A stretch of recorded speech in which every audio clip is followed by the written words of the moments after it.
Crónicas Pirexianas. Capítulo 14. Esta es nuestra salvación, dijo Ursa. Se paseaba ante el conjunto de planos. Estos llenaban la pared semicircular de su estudio en las alturas de la plataforma de Maná.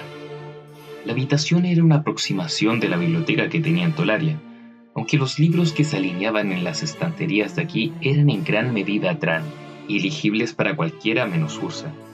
Esa noche los estantes servían para sostener planos con tachuelas, las últimas elucubraciones del artífice, con un delgado puntero fundido de los nuevos lotes de metal Tran. Ursa señalaba la elegante estructura del dispositivo. Se trata de una máquina voladora hecha enteramente de metal Tran. Es impulsada por una matriz de piedras de poder que ocupan mucho del casco. Con estas piedras será capaz de viajar más rápido que el sonido. El poder puede ser desviado de los sistemas de la unidad en diferentes baterías de armas. ¿Para qué sirve?, preguntó Joira. Entre el grupo reunido, incluido Teferi, Karn y un puñado de otros destacados estudiosos, la mujer Gitu parecía la única dispuesta a interrogar al capitán. Ursa giró a mitad de la frase y la miró parpadeando. ¿Para qué sirve? Para la guerra. La guerra con Pirexia. El metal y las piedras de poder necesarios para construir esa nave podrían ser utilizados para hacer ejércitos de guerreros, lo cual sería más eficaz contra los ejércitos de demonios. Los ejércitos son lentos. Esta máquina será capaz de moverse como un rayo para ataques rápidos contra determinados objetivos o metas, tales como motores de dragón y lanchas de desembarco. ¿Cuántas máquinas de ese tipo sospecha que tendrán los pirexianos? Tal vez cientos, tal vez miles. ¿No deberíamos planificar la construcción de cientos o miles de máquinas de este tipo? No hay suficientes piedras de poder en actividad en Dominaria para construir 2 de estos dispositivos y defensores mecánicos. Aunque la idea parece ser fantástica y atractiva, parece ser poco práctica en el extremo. A menos que nos encontremos un tesoro subterráneo de piedras de poder, debemos darle el mejor uso a las pocas que tenemos. Una luz feroz brilló en los ojos de Ursa y pareció estar al borde de lanzar un bufido. Colocó la punta de su puntero de metal Tran en la tabla y presionó sobre ella. La barra tembló con la ira del maestro. En lugar de romperse, el metal hizo una única línea quebrada en la parte superior de la mesa de obsidiana. Dando la vuelta, Ursa retiró los planos de la pared, los arrancó y los arrojó salvajemente en una esquina. ¡No más demoras! ¡Quiero que el prototipo del hombre de metal Tran esté terminado este mes! Teferi terminó de quitar el último tornillo, alejó la rejilla llena de costras e hizo un gesto a Joira hacia el oscuro pasadizo de más allá. Los planos dicen que este espacio lleva al corazón de la zona prohibida. Los secretos de la plataforma de Maná esperan. Joira miró a su alrededor, tratando de asegurarse de que ninguna patrulla viachino se acercara por el pasillo. Creo que esto es un error. Si los lagartos se dan cuenta. La ley tribal les prohíbe a los viachino entrar en la zona prohibida. No dice nada sobre los seres humanos. Además, lo has prometido. Ya hace un año que las fundiciones están funcionando a plena capacidad. Ya estoy muy atrasado. Sí, Teferi, tú estás bien atrasado. Tú me seguiste por otro pasaje de esta manera, una vez hace mucho tiempo. Algunas cosas nunca cambian. Diciendo esto, ella sacó una piedra de poder débilmente resplandeciente de su bolsillo y la agitó en el estrecho pasaje cubierto de telarañas que tenía delante. Y tomando una respiración profunda, entró en él. Teferi la siguió muy de cerca por detrás. El espacio era reducido, su altura un poco más corta que el muslo de Joira y su ancho un poco más delgado que los hombros de Teferi. El efecto era claustrofóbico. En lugar de gatear, los 2 exploradores tuvieron que seguir adelante con un lento movimiento de gusano. Incluso así, el conducto no parecía uno que transportara aire. El piso era demasiado sólido. Las paredes estaban adornadas con molduras y en algunos lugares a lo largo de ella estrechaban el espacio aún más. Ganchos con bordes romos sobresalían de las paredes. Quedándose atrapada en uno de ellos por tercera vez, Joira se detuvo. Ella se volvió a medias jadeando y dejó que el tenue resplandor de su piedra de poder se proyectara a través del paso de más adelante. Las paredes, el techo y el piso se dirigían hacia un cuadrado gris oscuro de vacío. Una brisa fresca y húmeda venía de él. Tiene que haber una razón por la que esté prohibido.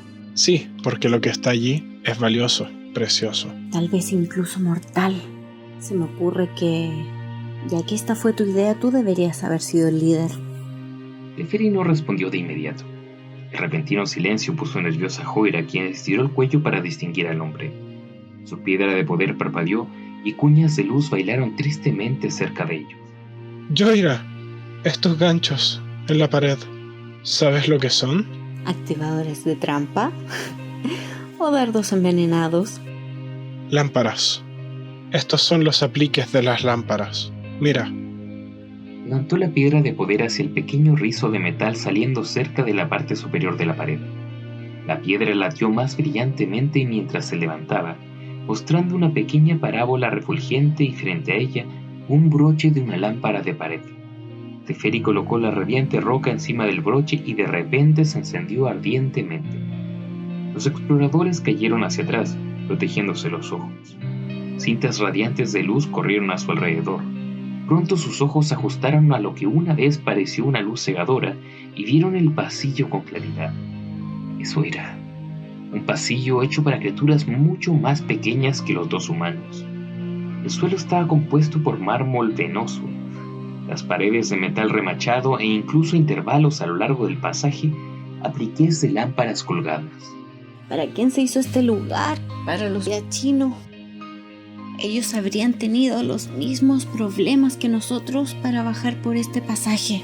Tal vez los antiguos Tran eran chicos pequeños. ¿No te acuerdas de las historias de Ursa y Mishra cuando encontraron el primer ornitóptero? Su asiento y controles eran de tamaño humano. No, esto lo debe haber hecho alguien más. ¿Quieres decir que alguien que no era Tran construyó este lugar? No, quiero decir que los Tran han construido este lugar para que lo atraviesen otras personas. ¿Una raza esclava? Tal vez. Veo algo por delante, frente a un lado. Se parece a una puerta. Sigue adelante, pero ten cuidado. Algunos de los esclavos Tran podrían seguir cerca. Teferi retiró su piedra de poder del apliqué y de inmediato la sala se sumió en la oscuridad. Les tomó un rato para que sus ojos aclimatados a la luz se volvieran a adaptar a las tinieblas. Tomando aliento, Joira avanzó hacia adelante hasta que llegaron a la puerta. Era una abertura pequeña y estrecha. El espacio que había más allá respiraba aire caliente y seco. Cautelosamente extendió su piedra de poder en la corriente de oscuridad.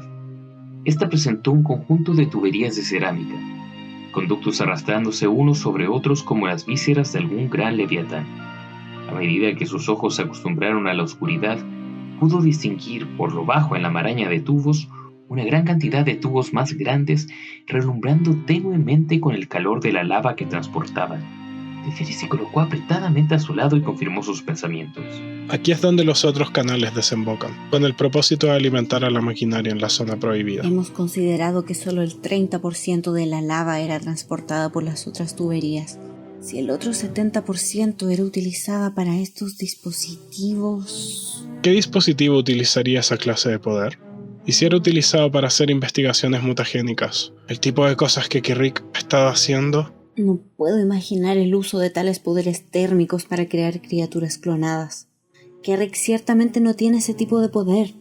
Las mutaciones se realizan manipulando el poder de las cosas que crecen. ¿Recuerdas las historias de Ashno? Tinas y fusiones químicas y musculares. ¿Realmente escuchas todas las conferencias de Ursa? Empujándose hacia adelante por el pasillo, Joira dijo: El aire más frío y húmedo viene de enfrente. Debe haber una gran sala aquí arriba. Gateando, llegaron a una curva cerrada en el pasaje, un retorcimiento como Teferi lo llamó. Más allá el pasaje se ampliaba y se sumergía en una desembocadura con un par de puertas abiertas. La gelidez en el aire era innegable allí. El roce de las ropas se deslizó hacia afuera en silencio, antes de venir haciéndose eco de vuelta hacia ellos. Joira extendió el brazo. La piedra de poder sostenida en la palma de la mano abierta. La luz era demasiado débil para mostrar alguna cosa, incluso con el cristal intensamente brillante de Teferi a su lado. El espacio se comía la luz. Bueno, o nos aventuramos a ciegas hacia adelante, Para caer en algún pozo, a cielo abierto o de otro tipo. o tratamos de encontrar otro aplique de luz o dos. Aquí hay uno. dijo Teferi deslizando su piedra de poder en el soporte.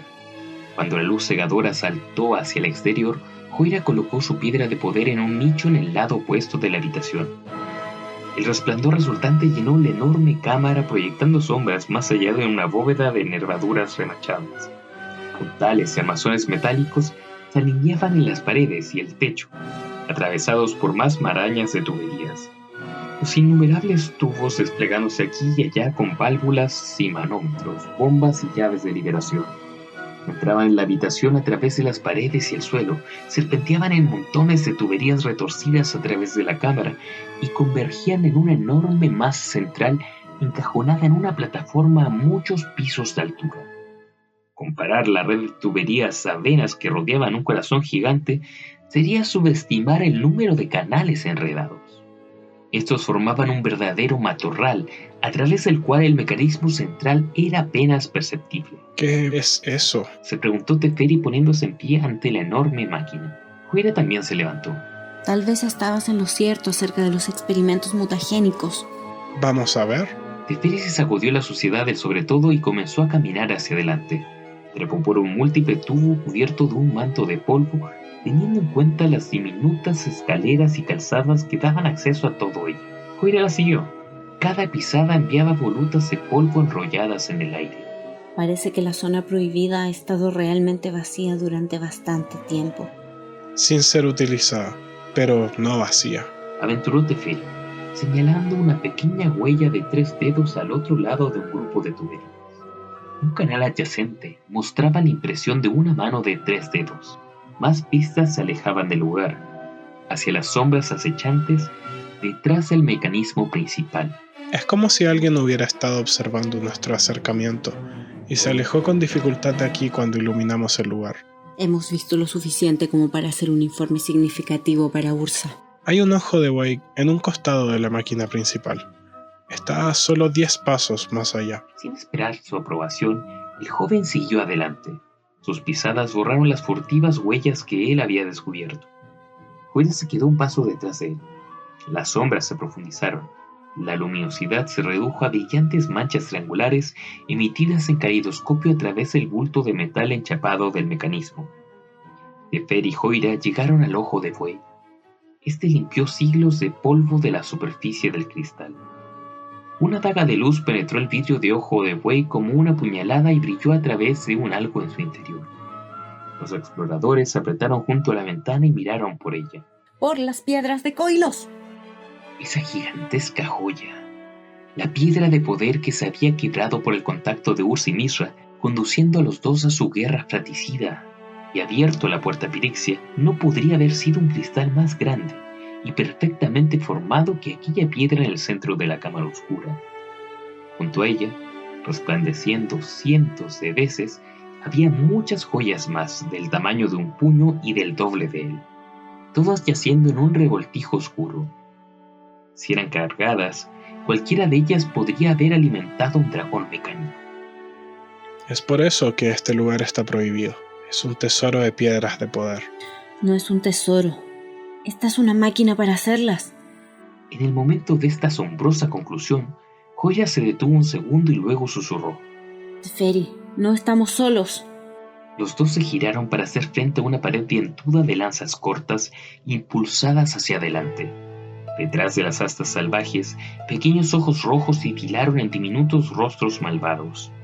La luz de los apliques de la pared delineó las cejas arrugadas de las criaturas, sus orejas montiagudas, sus cuerpos esqueléticos y la obscena proliferación de pelo cerdoso proveniente de las orejas, lunares y hombros. ¡Trasgos! Teferi levantó las manos para lanzar un hechizo, pero una rústica red cayó sobre ambos. La red se les ciñó apretadamente. Los apliques de la pared se oscurecieron. Las lanzas se acercaron. Emergieron de todas partes. Vinieron de las cuevas donde se habían escondido de las patrullas Gyatjin. Vinieron de grietas que se convertían en madrigueras bajo la tierra rebanada. Vinieron incluso de las zonas prohibidas de la plataforma de Maná. Emergieron de todas partes y vinieron en millares. Muchos de los invasores de caderas más altas eran los trasgos de escamas rojas del clan Destru, que habitaban las laderas alrededor. Llevaban astas coronadas por afilados cuernos de carnero, que se curvaban lo suficientemente cerca de sus propias cabezas como para dejar cortes irregulares a lo largo de las superficiales coronillas de las criaturas. Sus largas orejas estaban inclinadas hacia atrás, un signo de guerra total, y sus narices prominentes se encendieron en los aullidos de la batalla. Otros eran trasgos de piel gris del clan Gravit, algo más pequeños que los Destru, pero más desagradables en combate a causa de su tendencia a morder con sus diminutos y siempre sucios dientes aserrados. También empleaban armas pesadas, vistiendo casacas de cuero tachonadas y pantalones harapientos. Alzándose la batalla, los Gravit ejercían su superioridad numérica sobre sus víctimas, mordiendo, girando, destrozando con dientes, garras y trozos de metal, hueso y piedra cosidos en su ropa. Eran enemigos salvajes, implacables y formidables, pero normalmente no eran aliados de los Destru. Tampoco lo era el tercer grupo de invasores, los trasgos de escamas plateadas del clan Tristu. Altos y delgados, los Tristu ocupaban las lejanas crestas de la caldera. Habitualmente no eran una raza guerrera. Los Tristus eran adivinos tiradores de huesos y videntes trasgos abandonados a trances de una semana de duración que producían largas e ininteligibles predicciones de perdición.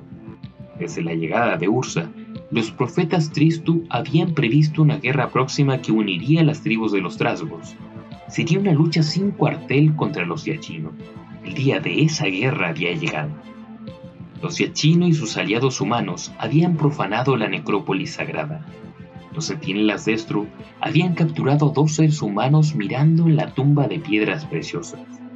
Ningún trasgo había contemplado ese lugar sagrado en siglos por miedo a ser herido de muerte por los espíritus de los antepasados que habitaban en el interior de las piedras.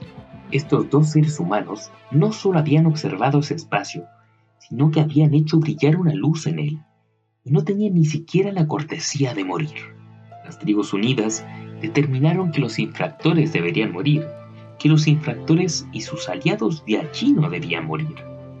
El rumor de la atrocidad se extendió como la pólvora desde las patrullas Destru de la necrópolis hasta las madrigueras de los Gravit que acribillaban las colinas volcánicas de los alrededores, a través de los túneles de vapor y los puestos de guardia colocados a la cabeza de los respiraderos de azufre y hasta las distantes cuevas de los adivinos Tristu.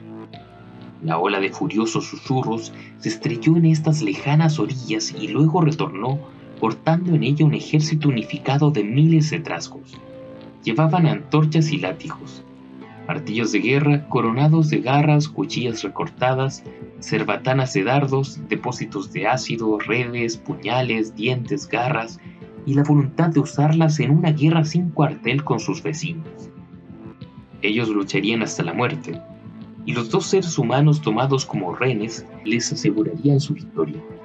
Ursa había estado trabajando sobre su prototipo de hombre de metal Tran cuando la alarma se disparó. Levantó la mirada y los ojos de piedras preciosas brillando en la frustración. Cada vez que Hoyle y Teferi estaban fuera de servicio, las alarmas eran casi continuas. Cerrando sus ojos, Ursa se frotó las sienes. Esos sitios eran solo proyecciones mentales, por supuesto, pero aún así eran mucho más susceptibles a las enfermedades psicosomáticas, tales como la tensión muscular y los espasmos nerviosos. Vio los ojos otra vez. El hombre de metal, a medio terminar, se quedó mirando vacíamente hacia él. No estaba funcionando. El metal Tran crecía. Él no había reconocido este hecho antes. Solo había asumido que los collares de avalarios de Joira habían sido creados en varios tamaños. Ahora sabía que los grandes colgantes de lagarto habían crecido de otros más pequeños. Las piezas del hombre de metal Tran también habían estado creciendo. Las placas de su pecho ya estaban rechinando unas contra otras y fundiendo las articulaciones de los hombros. Peor aún, los mecanismos de engranajes internos moliéndose, sus dientes quebrándose, sus ejes doblándose, sus giroscopios haciendo añicos. Incluso mientras Ursa estaba sentado allí, observando la lenta deformación del mecanismo, un gran sonido metálico anunció el repentino fallo catastrófico de un puntal de la pelvis de la criatura. Una placa en la ingle cayó ignominiosamente. Ursa se encorvó en su asiento, preguntándose cuánto tiempo seguiría sonando esa alarma a todo volumen. La plataforma de Maná era como un balde gigante, amplificando el clamor hasta hacerlo insoportable. Alrededor de las esquinas retumbantes de su mente, Ursa persiguió un pensamiento difícil de alcanzar. Algo acerca de la alineación de las partes en crecimiento según la geometría de la vida, de manera que las piezas se podrían expandir de manera acorde y no en oposición. Una esfera o un óvalo con forma tridimensional, con mecanismos internos organizados en caparazones anidados, permitirían el crecimiento de cada nivel y el del conjunto en su totalidad. Él reconoció la ironía de diseñar una máquina parecida al esquema de Pirexia con sus planos anidados. Su mirada se desvió a los dibujos abandonados de la nave de Metaltran, la cual también era ovoide. Tal vez podría utilizar ese esquema de organización concéntrica para permitir que el Metaltran se organizara con el hecho de su crecimiento. ¡Basta ya! Gritó Ursa al techo tambaleante.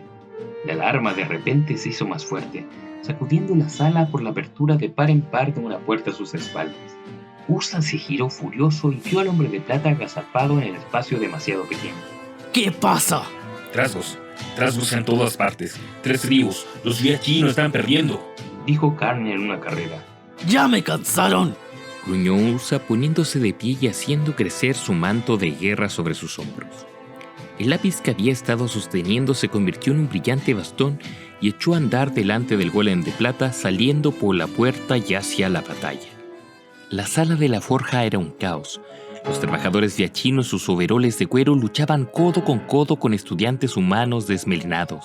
Llaves inglesas y llaves de tuercas brillaban entre armas de doble hoja, pequeñas dagas y hachas arrojadizas con cabeza de dragón. Los hombres lagartos luchaban en grupos irregulares, apoyados contra los grandes hornos brillantes que ellos mismos manejaban.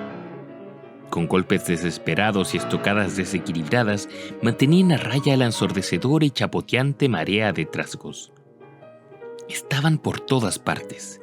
Los grises Gravits pululaban en el frente, acuchillaban y roían las rodillas. Los rojos escamosos Destros apilaban detrás de sus bajos compañeros y esgrimían astas con cuernos de carneros por encima de sus cabezas. Aquí y allá, los ganchos atrapaban las mangas o las barbas de los hombres lagarto y arrastraban a las víctimas para empalarlas en los cuernos grises. Detrás de esa línea, algunos tristos de pieles plateadas estaban de pie en el centro de la planta y arrojaban fuego y relámpagos en las filas de los defensores. Los viachinos estaban cayendo. 17 trabajadores y 4 guerreros yacían en charcos de sangre gris entre el avance de los trasgos. Los Gravits se alimentaron con violencia de estas formas muertas. 2 guerreros lagartos más colgaban humeantes a los lados de los hornos. Se les había empujado contra el metal candente y su piel se había adherido a él. Pasados unos pocos minutos en los que siguieron agitándose, los reptiles cocidos se convirtieron en carbón. 2 estudiantes humanos también habían muerto. Uno empalado en el extremo de un asta y el otro por debajo de la marea de dientes de los Gravits. Los defensores restantes en inferioridad numérica, mal armados y sobrecalentados, languidecían en los límites del fuego y las lanzas. Diago Derv golpeó con una llave inglesa la cabeza de un Gravit delante de él. Esta apuñaló el cráneo de la bestia. El viachino le dio una patada al cuerpo para que cayera entre la masa de sus compañeros, dándoles algo más que comer. ¿Dónde está Joira? Ella tendrá una idea. ¿Una idea?, rugió un mecánico cercano. La antorcha de un trasgo chocó contra su pecho. El hombre lagarto se echó hacia atrás en su cola y dio una patada al monstruo portador de fuego, arrojándolo de nuevo entre sus compañeros. La antorcha cubrió de fuego a otro par de Gravits. Necesitamos un ejército, no una idea. A veces una idea vale más que un ejército. Se dio la vuelta, retiró el poste de su soporte que había aún una forja a su lado y deslizó su extremo con forma de gancho en un cerrojo al costado de la fragua. ¿Qué estás haciendo? Estamos luchando contra trasgos, no contra forjas. ¡Retrocede!, gritó Diago con fuerza. Sus compañeros se echaron hacia atrás y momentos después abrió una puerta de escoria de par en par que había al lado de la forja. Afuera se escurrió un río de metal fundido derramándose a través de las hordas de trasgos.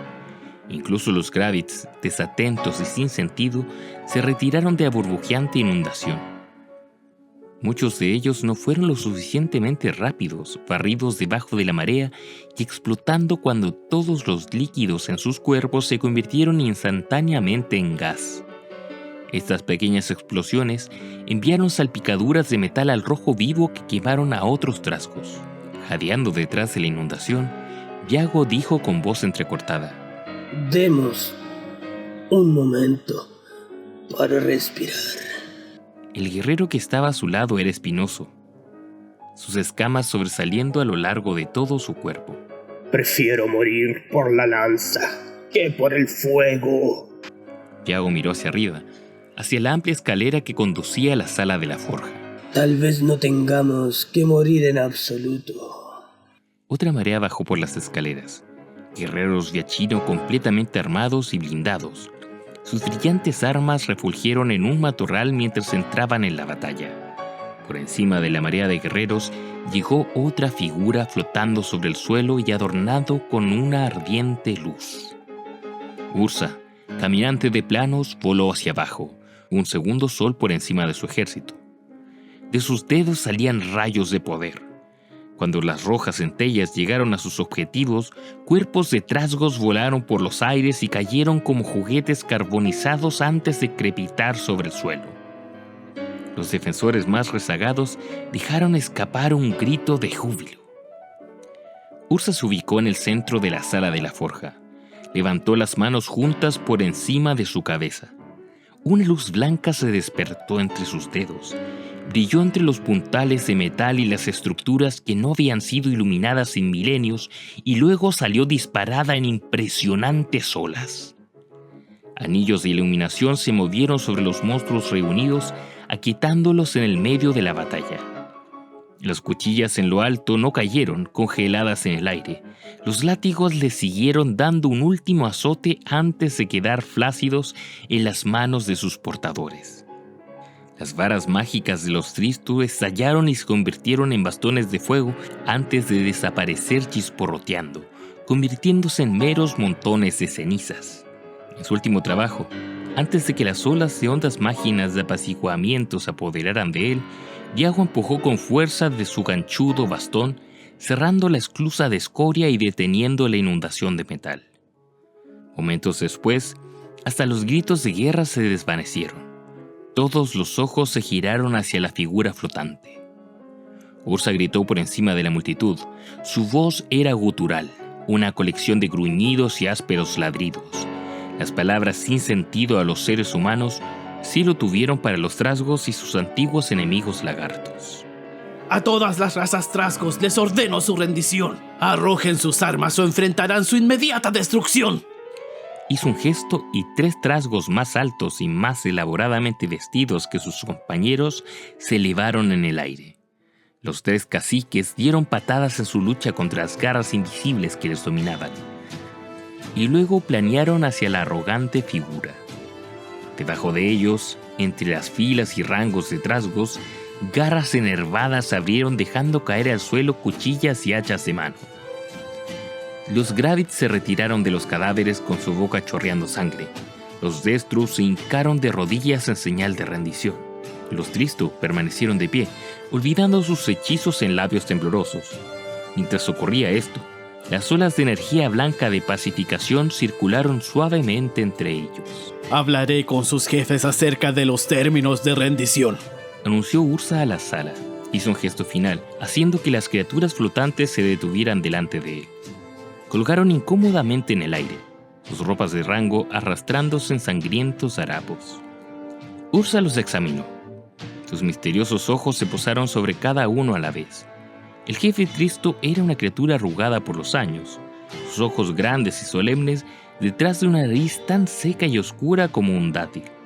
Sus vestiduras alguna vez habían estado teñidas del fino color azul de la medianoche con ribetes plateados, aunque una marca de quemadura se veía donde su bastón se había quemado hasta desaparecer. Una de sus garras había ardido brutalmente. Junto a él, el jefe de los Destro era una mujer guerrera, vestida con una armadura de cuero gris que hacía sobresalir sus brazos y piernas rojas. Llevaba el ceño de la amarga derrota y mantenía los ojos en alto, desafiante, en presencia de su enemigo. El tercer jefe era un diablillo loco.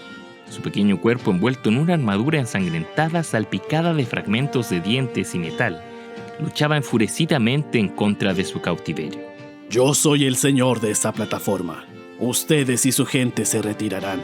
Ninguno de ustedes permanecerá en un rango de 8 kilómetros. Estas son las tierras de nuestros ancestros. A ustedes se les permitió vivir aquí hasta que atacaron. Ustedes han traído su propio exilio. Nuestro ataque fue provocado. Dos de sus lugartenientes profanaron nuestra sagrada necrópolis. Eso no importa. Ustedes han sido completamente derrotados. Retírense de esta estructura y de las tierras a su alrededor, o voy a matar hasta el último de ustedes que siga aquí. Nosotros tenemos a estos lugartenientes en cautiverio.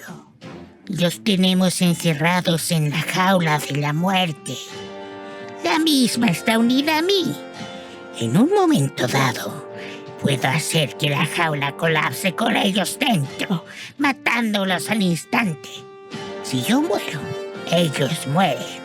Estás mintiendo. Sus nombres son Joira y Teferi. Ursa comenzó con una respuesta, pero las palabras se confundieron en su lengua y se calmó. Respiró. Tal vez por primera vez desde que había entrado en la sala de la forja. Llévame ante ellos. Tengo que ver que están vivos. No, pero usted puede hablar con ellos. Ella sintió con la cabeza hacia el adivino Tristo, quien utilizó su garra carbonizada para dibujar un círculo negro en el aire. Ruidos provinieron del círculo, la algarabía de los trasgos, el crepitar de un fuego, el cambio de los vientos de medianoche.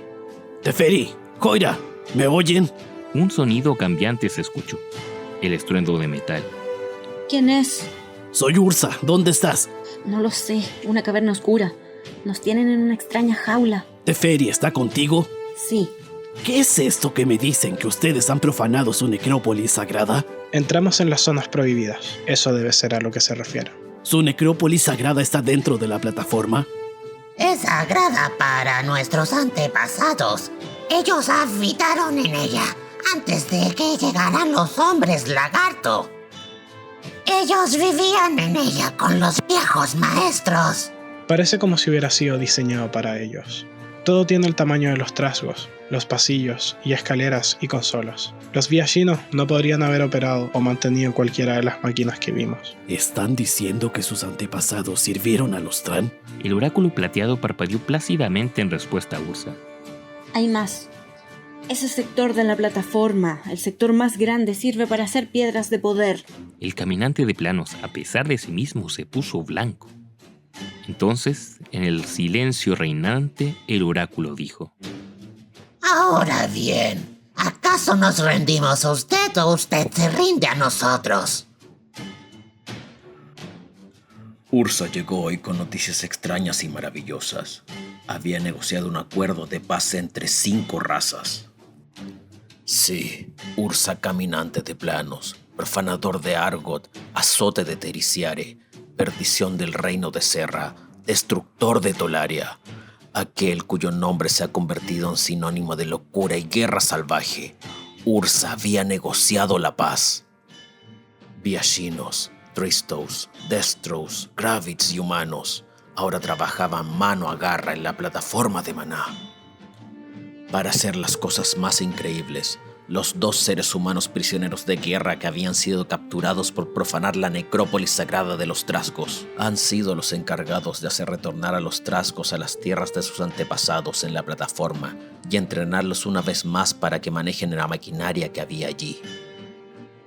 Y lo más increíble de todo era que lo que Joira, Teferi y sus hordas de Trasgos estaban produciendo eran piedras de poder, tan grandes y perfectamente diseñadas de lo que Ursa jamás había soñado. Él parecía loco otra vez cuando me relató todas estas cosas. Parecía tan encantado como si hubiera acabado de terminar el diseño de una gigantesca máquina, improbable y poderosa. En cierto modo, eso es lo que acaba de hacer. Me entristeció tener que informarle sobre los resultados menos sobresalientes de mis propios esfuerzos. Los negadores de Kerrick se estaban haciendo más fuertes semana tras semana. Nuestros laboratorios apenas podían mantenerse al día con los antiguos diseños. A las nuevas versiones de nuestros corredores todavía les faltaban meses de ensayos iniciales. Los hechizos que hemos creado han tenido éxito en bloquear a todas las criaturas y artefactos que los magos pirexianos habían invocado y conjurado, pero no podíamos mantenernos a la misma altura de sus estudios. Tenía la sensación de que un conflicto final se avecinaba. Incluso si las fuerzas de Kerrick no nos invadían pronto, agotaríamos nuestros recursos y mano de obra. Sin importar si ellos vencieran esa batalla en un solo momento o en 1.000.000 de momentos, ellos finalmente ganarían. Fue con esta evaluación que le rogué a Ursa que regresara y trajera a Joira y a Teferi con él. Él se encogió de hombros ante mi petición, diciendo que tenía plena confianza en mí. Me hizo recordar el faro, diciendo que podría llamarle en cualquier momento, y ese fue el final de todo. Él no podía esperar más para regresar a su plataforma de maná y a las máquinas maravillosas que ésta produciría. No puedo dejar de sentirme abandonado. Ursa había aprendido mucho. De hecho, ya no se olvidaba de sus obligaciones pasadas. Solo las ignoraba. Barry, mago experto de Tolaria.